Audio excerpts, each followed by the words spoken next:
Hello my friends and welcome. This is Father Marcus from the Costa Blanca Anglican Chaplaincy. Delighted to spend just a little bit of time with you today, and I hope you're having a great day whatever it is that you're doing.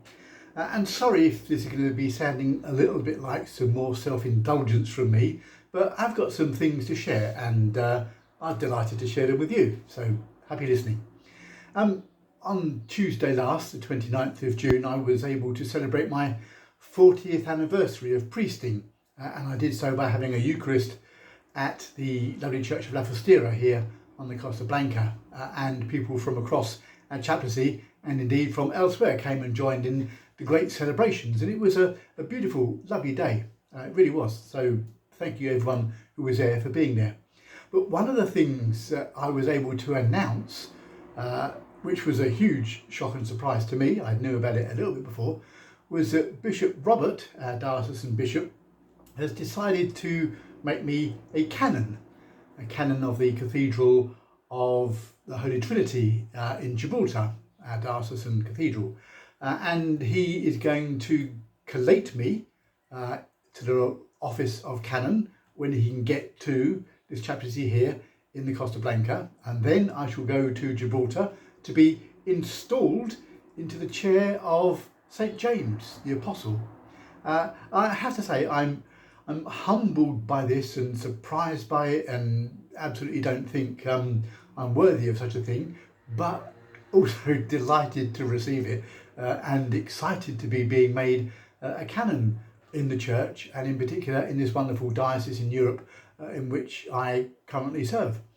So thank you for whoever I need to thank for making that happen, not least our lovely Bishop Robert. There's something special as well about being made canon and given the chair of St. James the Apostle. James and his brother John, called very early by Jesus, along with Peter and Andrew, to follow him. But they had they had a bit of character, James and John. There was a time when people wouldn't welcome Jesus into their place, and they suggested that they call down fire from heaven to burn them up.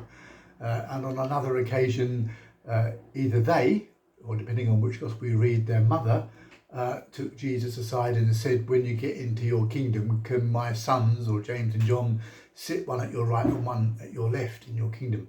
And Jesus said, "It's not like that. It's really not like that. So don't even think that way." But the consequence of these sorts of actions, along with Peter, is that they're recognised as having quite a spontaneous character, quite an interesting character, quite a let's crack on with it character. But more so than that, James and John were described as sons of thunder. And I quite like the idea that I'm going to be installed into the chair of St. James, one of the sons of thunder. Just as a complete aside here, when I was on the lovely parish of the Good Shepherd Shore and Beach, I built, along with my sons, in our front garden, a huge skateboard ramp, a half-pipe skateboard ramp. And it was big, it took up the whole front garden. And it was big enough for two gentlemen of the road to live underneath. They would stay underneath the skateboard ramp, one at each end, and then they would come to us during the day for food and for as it were, some sort of support. And they just happened to be called James and John, and my sons were delighted when I used to refer to them as the sons of thunder. Anyway, James the Apostle, patron saint of Europe. How great is it to be sitting in the chair of the patron saint of Europe, the person, national hero in Spain, brought the Christian message of love and peace and reconciliation to this beautiful country. Legend has it that he did that before going back to Palestine, where he was beheaded, and then miraculously, some number of years later, his body was brought back by a stone ship back to Spain, and after certain moves, he's at the St. James Cathedral, Santiago de Compostela, and it became and is the centre of pilgrimage, one of the most popular pilgrimage routes, Christian routes in the whole world. And I have already done a number of sections of my own pilgrimage towards Santiago, starting here from Javier and so far getting to Cuenca. Got more to go yet, but we'll also do the Way of St James, the northern route from France to Santiago once I've retired. But how lovely it is to be, first of all, being made Canon. I'm still laughing about it because I think it's ridiculous, but there I am. And also to be installed into the chair of St James. When that happens, I shall be stunningly delighted. And St James, that place where so many have been on pilgrimage, and I'm sort of halfway there. We'll do that again. Worth saying, and I'm sorry about all this self-indulgence, but I can't keep it to myself. Worth saying that the bishop offers to make someone a canon in recognition of something or some things.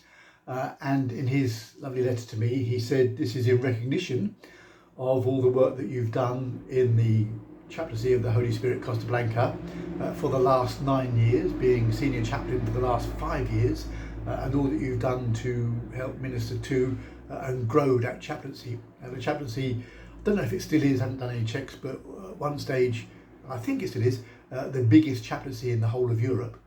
And so it's in recognition of my 9 years service here. Also in recognition of the work that I've absolutely enjoyed doing with organising the worship and being the chaplain to the Archdeaconry of Gibraltar Synod, which happens every year. And I've organised the worship there and found it a real blessing. It's hard work, a lot of hard work before we start, and then nerves all the way through the synod, because concerned in case I haven't done it properly. But so far, every time it's gone brilliantly and, well, gone well. And I've loved being able to do that. Great that the bishop recognised that. But the one that made me smile more than the others, it's also in recognition of my work on Pure Gold Radio. I have a show on Pure Gold every Sunday night from 6 until 8 p.m. And as you can tell by the title of the radio station, it's Pure Gold, 94.1 FM. And it's a radio station that mainly plays classic, great, well-known music. But bless them, they've given me a slot for 2 hours on a Sunday evening, and they don't tell me what I can play. I can play whatever I want, and I do play whatever I want.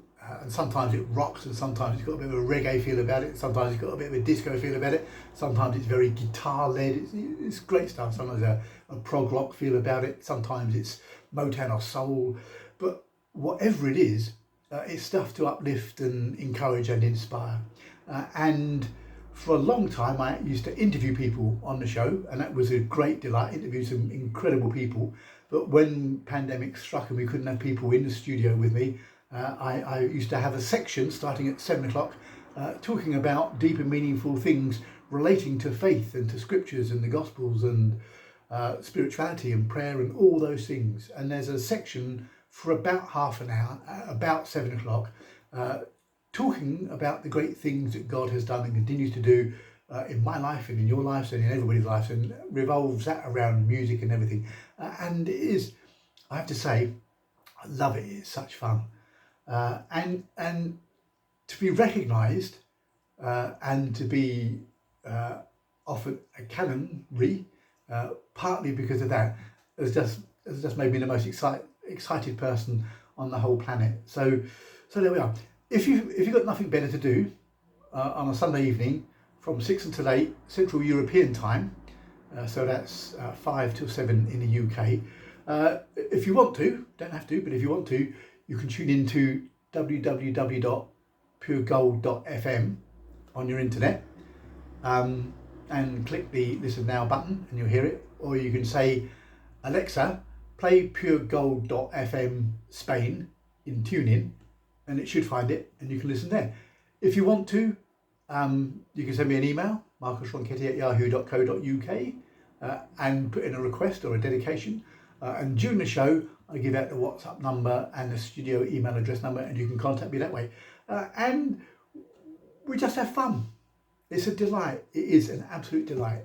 And there we are. So sorry, it's all a little bit self-indulgent about me, but it's not all about me. It really isn't. It really isn't all about me. Although I'm talking about me again, it's not about me.